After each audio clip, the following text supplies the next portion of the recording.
Well, good morning. Welcome to Up to the Minute. I'm Todd Duplantis, and we've got your HCC news and information for the next half hour or so. Thanks for being here. Of course, I know spring break ended this weekend, but I wasn't back until actually yesterday. My co-host Benji was joining me. Benji, I got stuck on spring break for an extra 3 days due to flight issues, but I can't say it was all that bad. You know what I mean? Yeah, because I know where you were. So you know where I was. I can't say that was a bad thing to happen. Oh, 3 extra days in paradise, but it wasn't free. Let's put it that way. It still costed. Yeah, I weren't the airlines weren't like, oh, here's a free hotel room because we messed up your flight. Yeah, I got news for you. That doesn't happen that way. So the choice was sleep at the airport. And I opted to get a room. So, hey, okay. So got a couple of extra days, but got home yesterday. So it's good to be back from an extended spring break. Not planned that way. I planned on being here yesterday, Benji. So did you have a good spring break, though?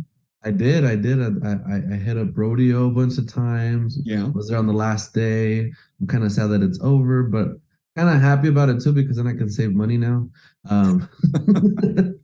I'm glad I'm back on vacation because I can save a lot of money now whenever that happens. Rodeo's expensive, but it's fun. Yeah.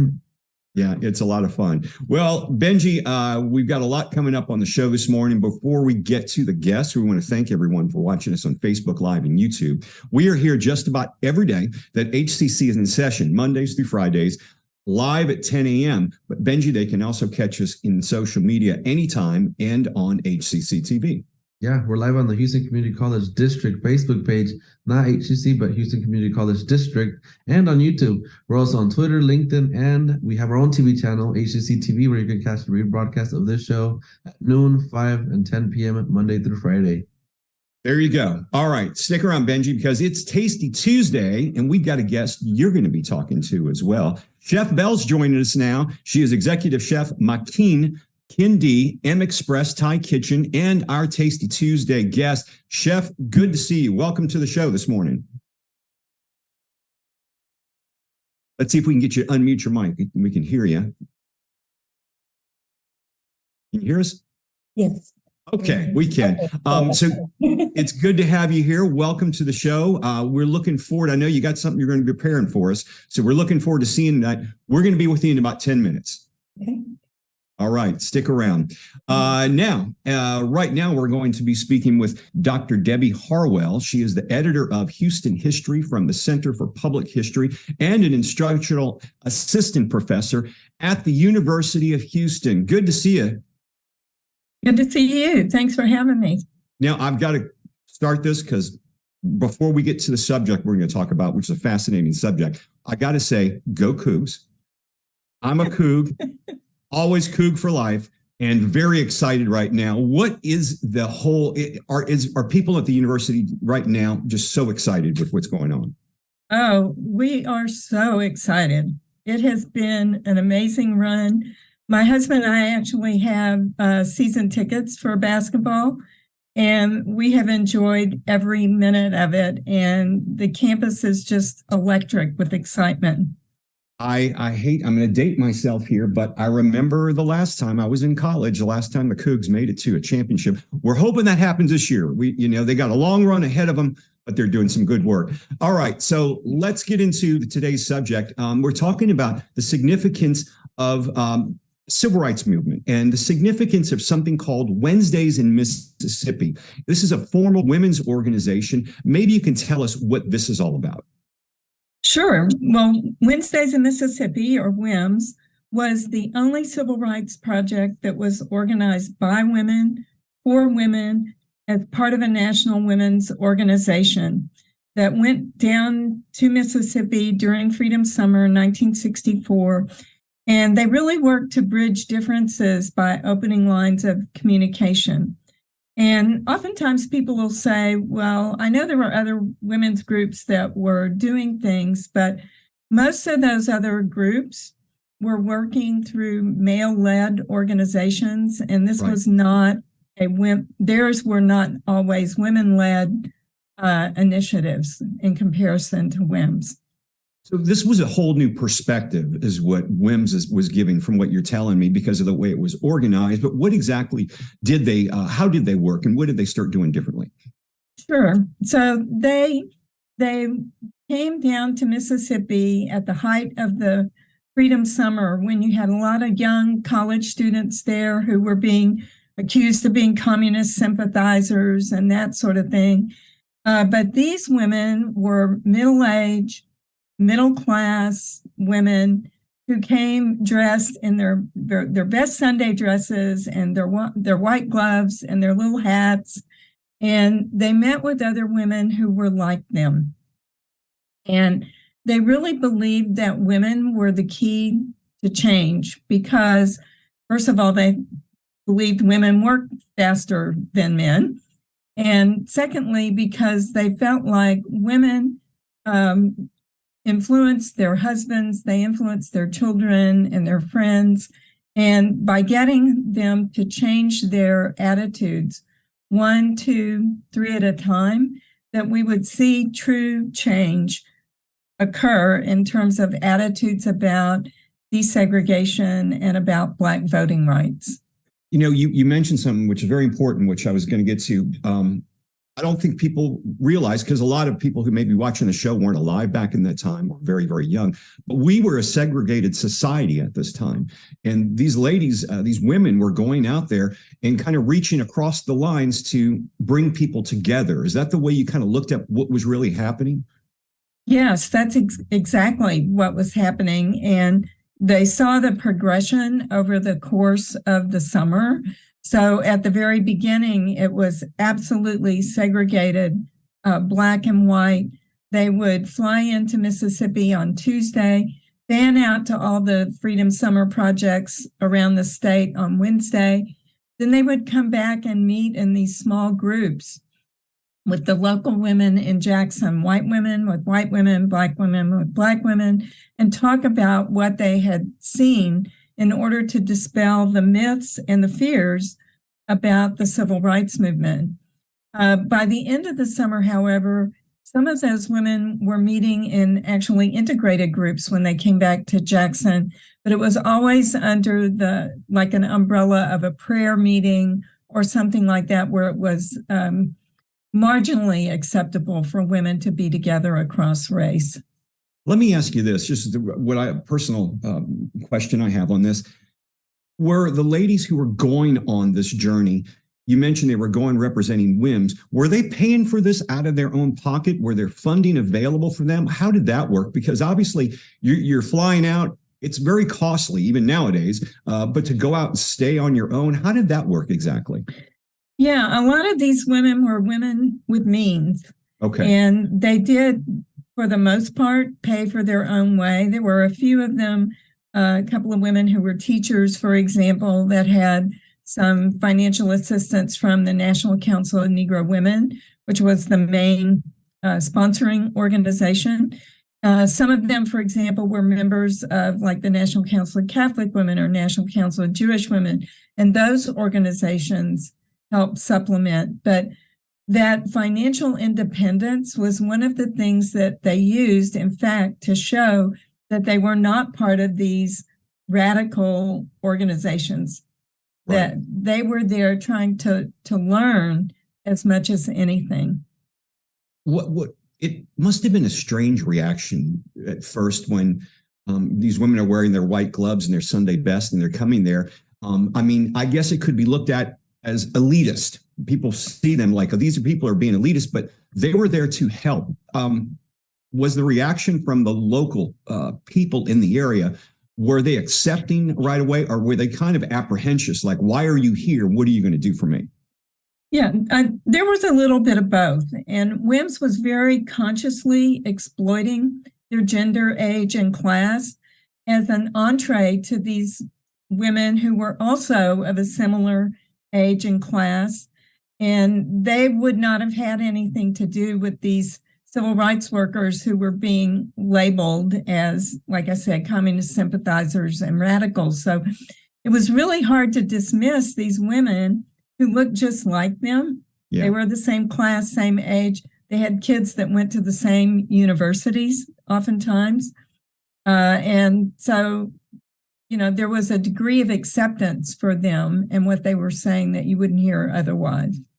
Is WIMS and NCNW still actively, have they changed over the years? Maybe briefly, you could tell me about the organizations now. Sure. So WIMS did change over the years. The second year, they did a professional exchange. And then after that, they transitioned to workshops in Mississippi, which was a need-based organization, very different from how they had started out. Some of the programs do still exist. I interviewed Dorothy Height in 2006, who identified Turnkey 3, which was a housing project, as the most important thing to come out of WIMS because it still exists today. Wow. In providing low-income people an opportunity to own a home. So very long-lasting effect for the project. Dr. Debbie Harwell, she is with University of Houston. Go Cougs, by the way. We appreciate you being here on the show, and it's a fascinating subject. And thanks for enlightening us on it. Have a great day. Thank you for joining us. And, let's keep this streak going with the Cougars. All right. Thank you very much. I appreciate it. Thank you, Debbie. Take care. All right, Benji, so you got a special guest because it's Tasty Tuesday. Why don't you take it away with Chef Bell? Yeah. We're moving to Aphassorn, Predawan, aka Chef Bell, and our Tasty Tuesday guest. Welcome to the show, Chef Bell. Thank you so much for having me today. Yeah, and looks like you have an amazing setup there, which we are going to see some cooking in a little bit, and we're looking forward to it. So, but first, as an award-winning chef with over 15 years of culinary experience, tell us a little bit about your background, such as being from Thailand, and what it means to you to bring your culture to the States. Okay, just a quick about me is my culinary journey is starting from my childhood memories, and I always being my grandmother and my mother helper in the kitchen, and then I always been in the hospitalities more than 15 years. But it getting serious about cooking is about 10 years ago that when I came to the United States, and then I realized that if I missing a food from home, so I have to cook it by myself or learn how to cook it the right way. Then that always also cooking food is always being my sort of therapist. I always cook a lot, and then I share my passion of cooking to my coworkers. And then throughout the years, they keep asking me when I can be open up my own place, and here I am. I met someone, I met a partner, and then we talk about it. So 2 people in one passion. So this concept is happening right now in Houston. Awesome. That's an amazing story. And I know you just completed a stint at Kin Dee in the Heights. Can you tell us about that? So at Kin Dee, I start work at Kin Dee as the helping the restaurants like developing everything throughout the system as well. And because their business is expanding, it's get more busier. So, just get to move faster and then be up with a better plans. And then, yeah. So besides that, so we move along to the MExpress. Yeah. And like you said, you're working at the MExpress Thai Kitchen, which is a ghost kitchen operating a lot of Blodgett food hall. Can you tell us a little bit about what's on the menu? It's on the menu is this one will be the easy grab and go quick concept about that. So we infuse Thai flavor into a classic American lovers items, such as chicken wraps or a hot dogs or hamburgers, but everything with the Thai twist, with the Thai sauce, Thai curry. You're gonna find a crispy wonton with the pad Thai sauce that you never find somewhere else before. Also, it's the Thai donut with the Thai tea custard. Okay. And so I know you have something to prepare for us. So let's see if we can get started on that. I really do want to see. I'm very excited about seeing this. And I'll keep asking you questions as you're going. So can you tell us what's the dish you're going to be cooking for us today? Today we're gonna cook one of it's gonna be on the MaKiin that's gonna be open up on this summer, 2023, and then this one gonna be one of the signature dish on that, and it's gonna be quick recipe, and also is the we call latiang is the in English is like egg thread, golden egg thread wraps. So this recipe is actually is one of Thai royal recipe. So at MaKiin it's gonna be a little different concept than Kin Dee or MExpress or other Thai restaurant around. So because we do a lot of home family recipe, and also we try to protect and promote the Thai royal recipe as well. So you can't find anywhere else but MaKiin. Okay, awesome. So what do you do to get started on that plate there? So we're gonna start cooking. Yeah, of course. Follow me over here.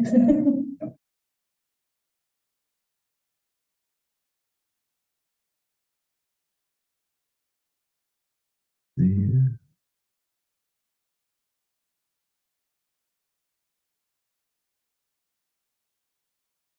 And I know while you're working on it, could you just tell us a little bit about how do you source your ingredients and and a lot of the stuff that you're gonna have at this new restaurant with decor and dishware, stuff like that. Okay, so the dishes is we do at MaKiin is we gonna use a lot of locally sourced and seasonal as well. Also, we gonna stay true to our Thai heritage, and we keep it traditional, simple, and refined. So ingredient is really simple. Right here is the so we have the ground pork, the ground shrimp, the onions, and the ground peanuts with the palm sugar. So we're gonna make the mixing first.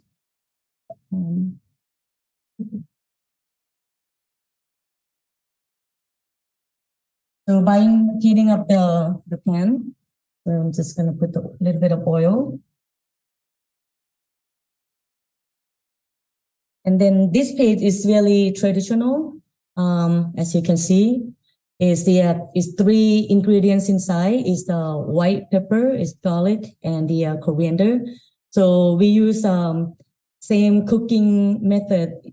So we use the pestle and mortar, and then we pound it to become a paste.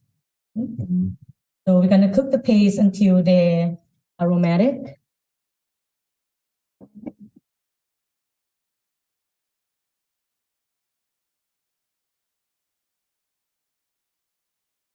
Gonna be quick and simple recipe, but it tasty. And I know if you could tell us, like, I know this is a new restaurant. Where will it be located, and when do you expect to open? It's gonna be on the 2651 on the Kipping Street, and we plan to open up on this summer.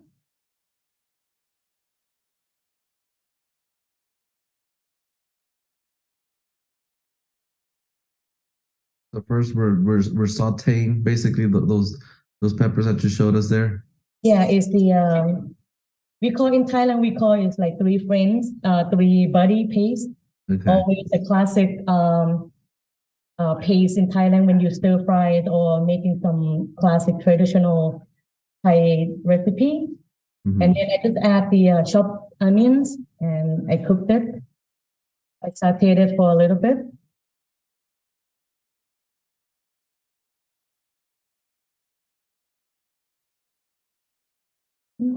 So when the onion cooked, so we can add along with the ground pork and the ground shrimp.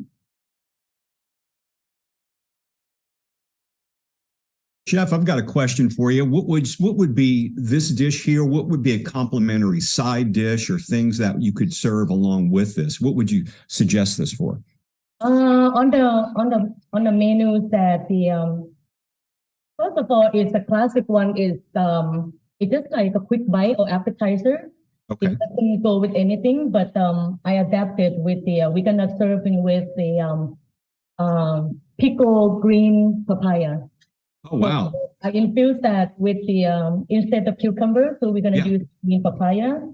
So that one I have inspiration is the Southern style kind of like relish or pickles. They use the green papaya instead of cucumber. So that'll be served with green papaya. You'd order that before you order your main course. Are the dishes that you serve, they all, can you share the dishes? Is it made for family sharing or sharing between 2 or 3 people? We always recommend for the appetizer to be shared. We offer a lot of variety, and especially this dish, you'll be able to enjoy 2 to 4 people. Oh wow, okay. It's shareable, but it's not going to be overwhelming.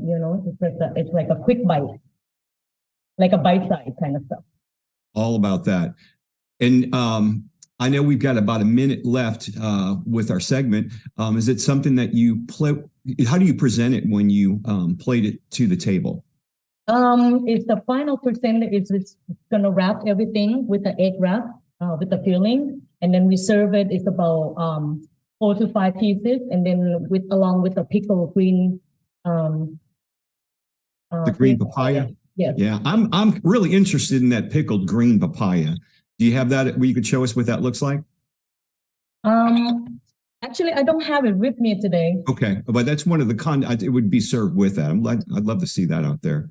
Well, Chef, we appreciate you joining us. We appreciate you being on the show, and we wish you the best in your endeavors. We'll have all of your information in our social media post after the show where people can find you and your tasty restaurants. We're looking forward to checking them out. Okay.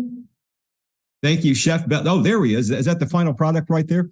Yes, and actually, that's the final product. And that looks great. This is the mixing, the after that we cook. Then we're gonna make the egg wrap look like this. And then you wrap them together, and that's so they really, it is like a little bite from what you're telling me. Yeah, and this one you can wrap it actually like this. Gonna be quick. Put the filling in there, then you wrap.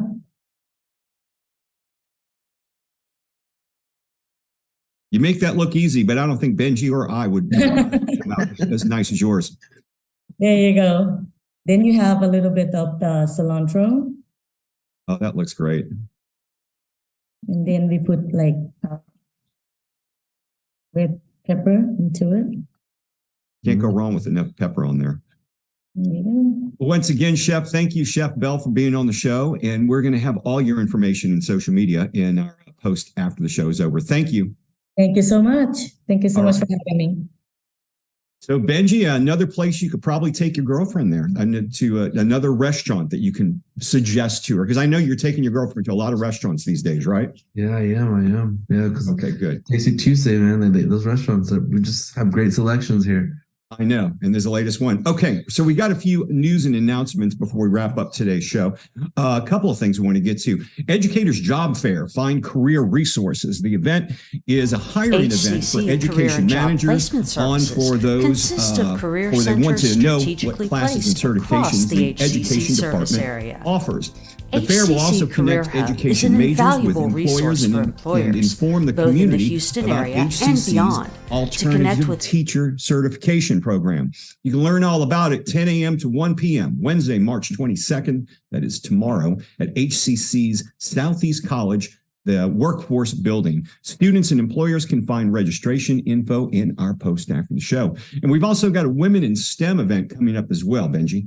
Yeah, celebrating Women's History Month. HCC Central Library Student Library Advisory Council is celebrating Women's History Month with Women in STEM, focusing on women empowerment with their journey into STEM. This will take place Tuesday, March 28th from 11 a.m. to 1 p.m. That'll be at the HCC Central Harmon Building. So check our post after the show for an email to register.